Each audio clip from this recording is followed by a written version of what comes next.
중종을 지배한 여인 문정왕후, 남편의 왕권을 빼앗은 여인. 조선 왕실의 밤은 낮보다 깊고 비단 이불 아래에서는 역사보다 진한 이야기가 피어납니다. 여기 반정으로 왕이 되어 평생 정통성의 그늘에 시달렸던 남자 중종이 있습니다. 그리고 그의 세 번째 여인으로 들어와 결국 아들의 이름으로 나라를 호령했던 철의 여인 문정왕후가 있습니다. 사람들은 그녀를 희대의 악녀 혹은 뛰어난 정치가라 말하지만 오늘 우리는 그보다 더 근원적인 질문을 던져보고자 합니다. 한 남자와 한 여자로서 그들은 과연 서로를 어떻게 느꼈을까요? 왕비는 정말 지아비를 사랑했을까요? 그들의 가장 내밀한 공간, 침전의 문을 조심스럽게 열어봅니다. 어린 왕비, 용상에 스며들다. 때는 1517년 두 번째 왕비였던 장경왕후가 세자를 낳고 산후병으로 세상을 떠난 지 2년이 지난 어느 봄밤이었습니다. 교태전의 공기는 무겁고도 달콤하게 가라앉아 있었죠. 이제 갓 17이 된 새로운 국모 문정왕후 윤씨가 떨리는 숨을 삼키며 대왕 대비의 명을 기다리고 있었습니다. 이미 두 명의 왕비를 먼저 보낸 사내 연산군의 폭정 속에서 신하들의 손에 의해 옥좌에 올려진 왕. 중종 이역은 매일 밤 악몽에 시달리는 불안하고 예민한 군주였습니다. 그런 왕의 침전에 어린 왕비가 처음으로 드는 날이었습니다. 묵직한 대전문이 열리고 용의 기운이 방 안을 휘감았습니다. 용포자락이 스치는 소리와 함께 방 안의 공기가 한층 더 서늘해졌습니다. 문정왕후는 고개를 숙인 채 왕의 그림자가 자신을 완전히 덮을 때까지 미동도 하지 않았습니다. 그녀의 눈에 비친 것은 왕의 얼굴이 아니라 바닥에 길게 드리워진 용포의 그림자였습니다. 거대하고 외로워 보이는 그림자. 왕은 아무 말 없이 그녀의 앞에 섰습니다. 왕의 숨결에서는 옅은 주향과 함께 깊은 고독의 냄새가 났습니다. 그녀는 생각했습니다. 이분이 나의 하늘이고 나의 지아비이며 내가 평생을 바쳐 섬겨야 할 주군이시구나. 하지만 저 하늘은 너무나도 위태롭구나. 왕의 손이 그녀의 어깨에 놓인 대용 치마의 옷고름으로 향했습니다. 가늘게 떨리는 손끝. 왕 또한 긴장하고 있었습니다. 어린 신부 앞에서 느끼는 설렘이 아닌 또다시 여인을 잃을지도 모른다는 두려움, 그리고 이 어린 여인이 과연 자신의 불안한 권력을 지탱해줄 동반자가 될 수 있을지에 대한 의심이 뒤섞인 떨림이었죠. 옷고름이 스르르 풀리고 얇은 속적삼 사이로 봉긋한 소녀의 가슴선이 촛불 아래 희미하게 드러났습니다. 왕의 눈빛이 순간 깊어졌습니다. 그것은 단순한 사내의 욕정이 아니었습니다. 새로운 생명을 잉태하고 왕실의 대를 이어 자신의 자리를 굳건히 해줄 건강한 여인의 육체에 대한 갈망이었습니다. 문정왕후는 왕의 시선을 피하지 않았습니다. 오히려 그 눈을 똑바로 마주 보았죠. 두려움에 떠는 소녀가 아닌 국모로서의 책무를 받아들이는 당당한 여인의 눈빛으로. 그녀의 그 대담함에 왕은 오히려 잠시 주춤했습니다. 왕이 그녀의 몸을 가만히 끌어안았을 때 문정왕후는 그의 등 뒤로 손을 둘러 단단히 마주 안았습니다. 그리고 왕의 귓가에 속상이었죠. 전하, 이제부터 신첩이 전하의 밤을 지켜드리겠습니다. 그 어떤 악몽도 전하를 해치지 못하도록. 그 목소리는 가늘었지만 그 안에는 쇠처럼 단단한 의지가 담겨 있었습니다. 그날 밤 두 사람의 합궁은 격정적이기보다는 탐색에 가까웠습니다. 왕은 어린 왕비의 몸을 통해 위안을 얻고자 했고 왕비는 왕의 몸짓 하나, 숨소리 하나를 통해 그의 불안과 약점을 읽어냈습니다. 왕의 거친 숨결이 귓가를 스칠 때 그녀는 쾌감 속에서도 정신을 놓지 않았습니다. 왕의 몸이 자신을 짓누르는 무게를 느끼며 그녀는 이것이 바로 권력의 무게임을 직감했습니다. 이 남자를 내 사람으로 만들어야 한다. 그의 가장 깊은 곳에 나의 존재를 새겨 넣어야 한다. 육체의 결합이 끝나고 왕이 깊은 잠에 빠져들었을 때 문정왕후는 잠들지 않았습니다. 골룡포를 입고 있을 때보다 잠든 왕의 얼굴은 훨씬 더 평범하고 약해 보였습니다. 그녀는 가만히 손을 뻗어 왕의 뺨에 흐트러진 머리카락을 쓸어 넘겨주었습니다. 그리고 조용히 읊조렸죠. 전하, 이젠 안심하십시오. 이 윤씨가 전하의 검이자 방패가 되어드리겠습니다. 그 순간 그녀가 느낀 감정은 사랑이었을까요? 아니면 거대한 야망의 첫걸음을 뗀 흥분이었을까요? 어쩌면 그 둘은 처음부터 같은 감정이었을지도 모릅니다. 왕을 지키는 것이 곧 자신을 지키는 것이고 왕의 권력을 강하게 만드는 것이 곧 자신의 권력을 키우는 길이었으니까요. 그렇게 17의 어린 왕비는 위태로운 용의 품속으로 조용히 스며들고 있었습니다. 욕망의 불씨, 아들을 갈망하다. 중종의 품에 안긴 지 수년이 흘렀습니다. 문정 왕후는 연이어 공주들을 낳았지만 대신들과 종친들이 애타게 기다리는 원자, 즉 대군을 낳지는 못했습니다. 이미 장경 왕후 소생의 세자운 날의 인종과 엄연히 존재했지만 왕비에게 자신의 핏줄을 이은 아들이 있다는 것과 없다는 것은 하늘과 땅 차이였습니다. 세자가 건재하는 한 자신은 영원히 세자의 어머니가 아닌 왕의 계비일 뿐이었죠. 왕의 사랑은 여전했지만 그 사랑 속에는 보이지 않는 압박이 서겨들기 시작했습니다. 침전의 밤은 더 이상 첫날 밤의 설렘과 탐색의 공간이 아니었습니다. 그곳은 아들을 잉태해야만 하는 절박한 의무의 장소로 변해갔습니다. 어느 늦가을 밤 중종은 무거운 표정으로 침전에 들었습니다. 낮 동안 조광조를 비롯한 신진 살림 세력의 맹렬한 개혁 요구에 시달린 탓이었습니다.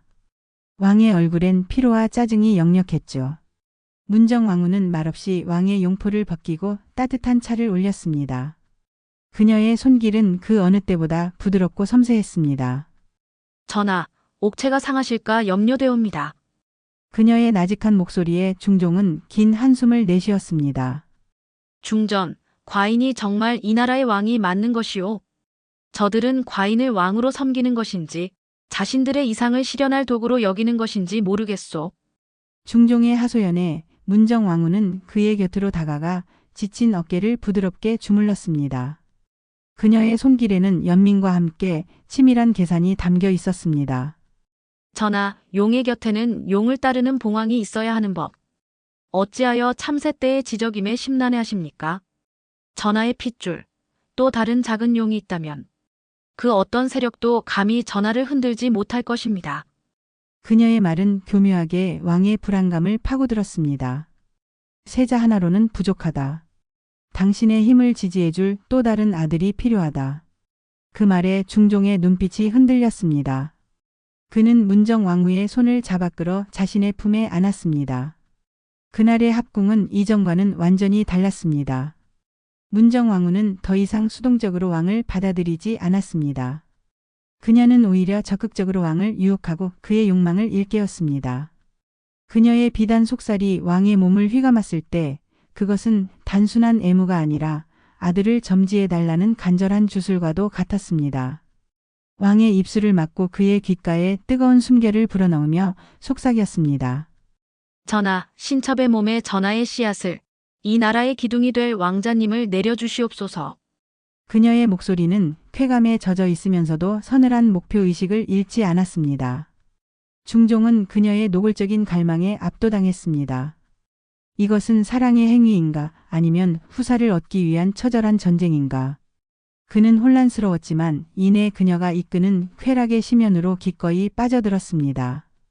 왕비의 손가락이 그의 단단한 등을 파고들 때 중종은 짜릿한 전율과 함께 기묘한 안도감을 느꼈습니다. 자신의 불안과 욕망을 이토록 정확하게 꿰뚫어보고 그것을 채워주려는 여인은 오직 중전뿐이었습니다. 어쩌면 이것이 진정한 부부의 정일지도 모른다고 그는 생각했습니다. 절정의 순간 두 사람의 몸이 격렬하게 떨렸습니다. 하지만 그들의 마음은 각기 다른 곳을 향하고 있었습니다. 중종은 자신을 이해해주는 여인의 품에서 잠시나마 왕의 고독을 잊고 싶었고 문정 왕후는 자신의 자궁 속으로 뜨겁게 흘러드는 생명의 기운을 느끼며 오직 아들만을 생각했습니다. 이 밤이 지나면 반드시 내 안에 새로운 용이 잉태되어야만 한다. 합궁이 끝나고 땀에 젖은 왕이 곁에서 색색거리며 잠이 들었을 때도 문정 왕후는 눈을 감지 않았습니다. 그녀는 자신의 아랫배에 가만히 손을 얹었습니다. 그곳에서 새로운 권력의 씨앗이 자라나기를 그녀는 달빛에 기대어 간절히 기도했습니다. 그녀의 눈물 한 방울이 촛농처럼 뺨을 타고 흘러내렸습니다. 그것은 아들을 갖지 못하는 여인의 서러움이었을까요? 아니면 욕망이 뜻대로 이루어지지 않는 데 대한 분노였을까요?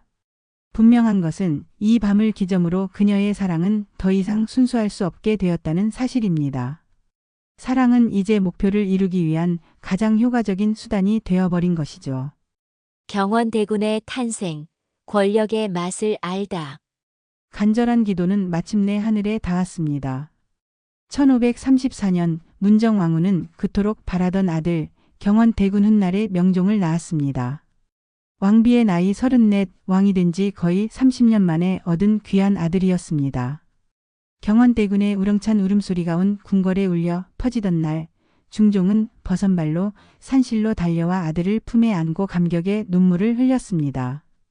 그리고 땀과 피로 범벅이 된 문정왕후의 손을 붙잡고 몇 번이고 고맙다, 고맙다 말했죠. 문정왕후는 창백한 얼굴이었지만 그녀의 눈은 그 어느 때보다 형형하게 빛나고 있었습니다.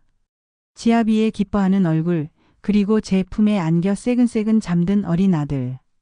그녀는 비로소 이 궁궐의 진정한 주인이 된 것만 같은 충만감에 휩싸였습니다. 그날 밤 중종은 다른 후궁의 처소에 들지 않고 왕비의 산실 곁을 지켰습니다. 산후조리를 해야 하는 왕비와 합궁을 할 수는 없었지만 그 밤의 공기는 그 어떤 밤보다도 뜨겁고 농밀했습니다. 중종은 왕비의 머리맡에 앉아 지친 그녀의 얼굴을 가만히 쓸어주었습니다. 그의 손길에는 아들을 낳아준 여인에 대한 순수한 감사와 사랑, 그리고 깊은 신뢰가 담겨 있었습니다. 중전, 정말 고생 많았소.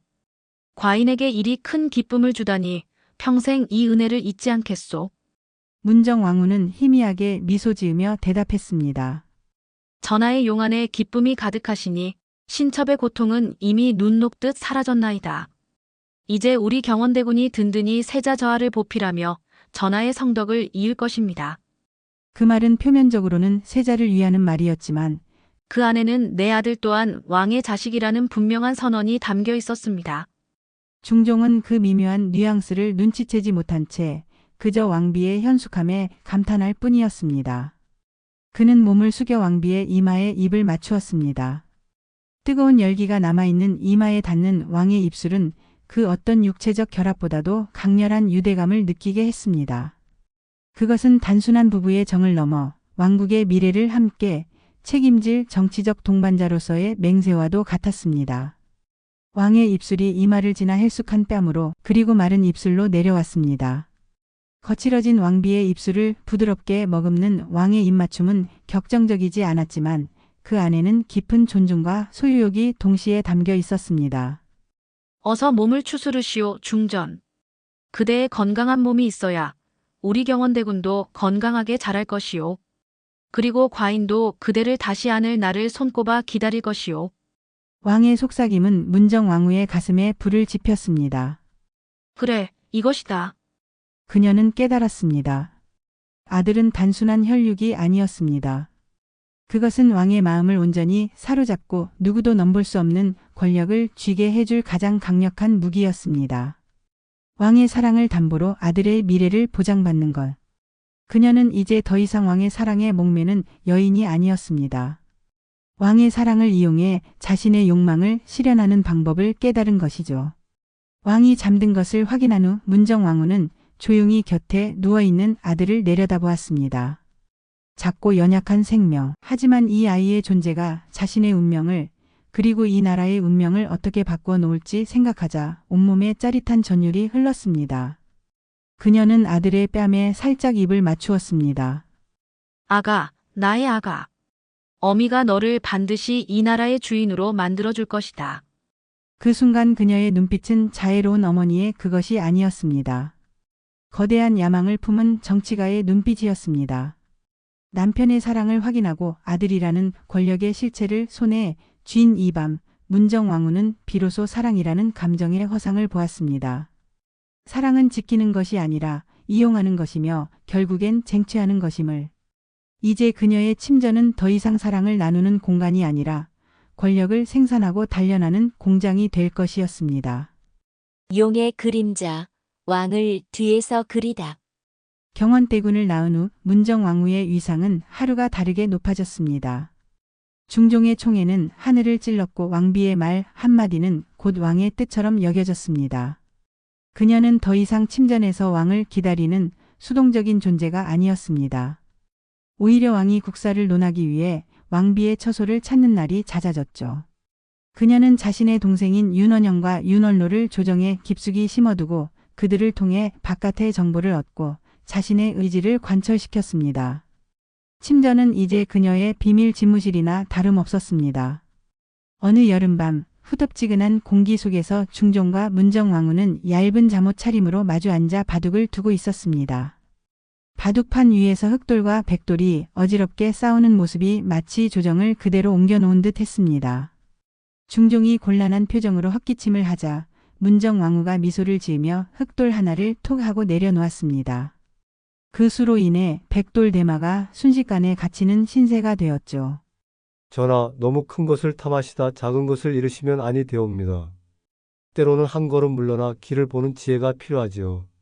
그 말은 바둑을 이야기하는 것이었지만 동시에 김한로를 비롯한 훈구 공신 세력을 견제해야 한다는 정치적 조언이었습니다. 중종은 한숨을 내쉬며 바둑돌을 내려놓았습니다. 중전의 말이 옳소. 허나 그들의 세가 너무 강성하여 과인의 힘만으로는 어찌할 도리가 없으니. 문정왕후는 자리에서 일어나 중종의 뒤로 다가갔습니다. 그리고 그의 뭉친 어깨를 부드럽게 주무르기 시작했죠. 그녀의 손길은 이제 연약한 여인의 것이 아니었습니다. 정확히 혀를 짚어 피로를 풀어주는 노련한 안마사와도 같았습니다. 어찌 전하의 힘뿐이겠습니까? 전하의 뒤에는 신첩이 있고 경원대군이 있으며 윤씨 가문이 있나이다. 전하께서는 용이십니다. 그저 구름 뒤에서 잠시 힘을 기르시면 되는 것을요. 그녀의 목소리는 뜨거운 밤바람처럼 왕의 귓가를 간지럽혔습니다. 그녀의 부드러운 손길과 달콤한 목소리에 중종의 긴장은 스르르 풀렸습니다. 왕비의 몸에서 풍기는 은은한 난초향이 그의 이성을 마비시켰습니다. 그는 몸을 돌려 왕비의 허리를 감싸 안았습니다. 중전만이 과인의 마음을 알아주는구려. 그날 밤의 동침은 이전과는 또 다른 양상이었습니다. 왕이 이끄는 정사가 아니었습니다. 오히려 문정왕후가 모든 것을 주도했죠. 그녀는 왕의 몸을 부드럽게 어루만지며 그의 욕망을 천천히 그리고 완벽하게 끌어올렸습니다. 왕이 그녀의 몸을 탐하려 할 때면 그녀는 교묘하게 몸을 피하며 애를 태웠고 왕이 지쳐 포기하려 할 때면 다시 다가가 뜨거운 입맞춤으로 그의 혼을 빼놓았습니다. 그것은 마치 길들여지지 않은 야생마를 조련하는 과정과도 같았습니다. 왕은 완전히 그녀의 페이스에 말려들었습니다. 그녀가 원하는 순간에 그녀가 원하는 방식으로 그녀는 왕을 받아들였습니다. 두 개의 몸이 하나로 얽혔을 때 문정왕후는 왕의 귓가에 끊임없이 속삭였습니다. 김한로의 독주를 막아야 한다는 이야기, 윤원영에게 힘을 실어주어야 한다는 이야기, 세자의 주변 인물들을 경계해야 한다는 이야기를. 쾌락의 정점에서 혼미해진 왕의 의식 속에 그녀의 말들은 거부할 수 없는 명령처럼 깊숙이 각인되었습니다. 전하 약조해 주시겠사옵니까? 전하의 용상을 그리고 우리 경원대군을 신첩이 지킬 수 있도록 힘을 주시겠다고. 절정에 다다른 왕은 이성이 마비된 채 그저 고개를 끄덕일 뿐이었습니다. 땀으로 흠벅 젖은 왕이 그녀의 어깨에 기대 거친 숨을 몰아쉴 때 문정왕후의 눈은 어둠 속에서도 차갑게 빛나고 있었습니다. 그녀는 더 이상 왕의 몸을 통해 아들을 원하지 않았습니다. 이제 그녀는 왕의 몸을 통해 그의 정신과 권력을 통째로 자신의 것으로 만들고 있었습니다. 사랑이라는 이름으로 행해지는 완벽한 정신적 지배. 그녀는 용의 그림자가 되어 용의 모든 것을 뒤에서 그리고 있었던 것입니다. 이 밤 이후 중종은 문정왕후의 말에 더욱 깊이 의존하게 되었고 윤원영을 비롯한 소윤 세력은 날개를 단 듯 조정을 장악해 나가기 시작했습니다. 차가운 합궁, 정적이냐 지압이냐. 시간이 흘러 중종은 병세가 깊어졌고 궁궐의 권력은 완전히 두 개의 파벌로 나뉘었습니다. 세자를 지지하는 대윤 윤임 세력과 경원대군을 등에 업은 소윤 윤원영 세력. 그들의 싸움은 날이 갈수록 치열해졌고 문정왕후는 그 중심에 서 있었습니다. 이제 그녀에게 중종은 사랑하는 지아비이기보다는 아들의 미래를 위해 반드시 지켜내야 할 위태로운 옥좌일 뿐이었습니다. 어느 겨울밤 눈보라가 몰아치는 소리가 창호를 흔들었습니다. 중종은 자리에 누운 채 거친 기침을 토해내고 있었습니다. 그의 곁에는 문정왕후가 탕약을 받쳐들고 앉아 있었죠. 왕의 얼굴은 핏기 없이 창백했고 눈은 퀭했습니다. 중전 유님이 세자를 등에 업고 과인을 능멸하려 하오. 과인이 죽고 나면 우리 경원이는 어찌 되는 것이오? 왕의 목소리는 쇳소리가 섞여 나왔습니다. 평생을 신하들의 눈치를 보며 살아온 왕은 죽음의 문턱에서조차 아들들의 싸움을 걱정하고 있었습니다. 문정왕후는 탕약을 내려놓고 차가워진 왕의 손을 잡았습니다. 그녀의 표정에는 슬픔이나 연민의 기색이 없었습니다. 오직 얼음장처럼 차가운 결의만이 가득했죠. 전하, 걱정하지 마시옵소서. 신첩이 있는 한 그 누구도 경원대군을 해치지 못합니다. 허니 전하께서는 옥체를 보존하시는 일에만 힘쓰시옵소서. 그녀는 왕의 이불 속으로 차가운 손을 집어넣었습니다. 그리고 기력이 쇠한 왕의 몸을 천천히 더듬기 시작했습니다. 왕은 놀라 그녀를 바라보았지만 거부할 힘조차 없었습니다. 중전 지금 무얼 하는 것이오? 전하의 기력을 되찾아 드려야지요. 이대로 무너지시면 아니 되옵니다. 전하께서는 아직 이 나라의 주인이십니다. 그녀의 손길에는 어떠한 애정도 욕정도 담겨 있지 않았습니다. 그것은 마치 꺼져가는 불씨를 되살리려는 의무감, 혹은 잘 벼려진 칼날을 마지막으로 확인하는 장인의 손길과도 같았습니다. 그녀는 왕의 쇠약해진 육체를 자신의 의지대로 움직였습니다. 왕은 저항할 수 없었습니다. 아니, 저항할 의지조차 없었죠. 그는 그저 인형처럼 그녀에게 모든 것을 맡길 뿐이었습니다. 살과 살이 맞닿았지만 그 사이에는 어떠한 온기도 흐르지 않았습니다. 차가운 얼음길이 부딪히는 듯한 시리고 공허한 합궁이었습니다. 문정왕후는 왕의 가슴에 얼굴을 묻고 그의 마지막 남은 생명의 기운을 느끼려 애썼습니다. 이 남자가 단 하루라도 더 살아있어야 한다. 하루라도 더 용상에 앉아 있어야 내 아들이 살 수 있다. 그녀의 마음속은 오직 그 생각뿐이었습니다. 행위의 끝에 왕은 지쳐 깊은 잠에 빠져들었습니다. 문정왕후는 조용히 그의 곁에서 빠져나와 옷매무새를 가다듬었습니다. 그리고 창밖을 바라보았죠. 미친 듯이 휘몰아치는 눈보라가 마치 자신의 마음속 같았습니다. 지압이라는 이름으로 묶여있던 마지막 감정의 끈이 이 차가운 합궁을 끝으로 완전히 끊어져 버린 것을 그녀는 직감했습니다. 이제 저 남자는 더 이상 자신의 남편이 아니었습니다. 자신의 정적들로부터 아들을 지켜줄 유일한 방패이자 시간이 닿으면 버려야 할 낡은 갑옷일 뿐이었습니다. 그날 이후 그녀는 단 한 번도 중종을 남자로서 바라보지 않았습니다.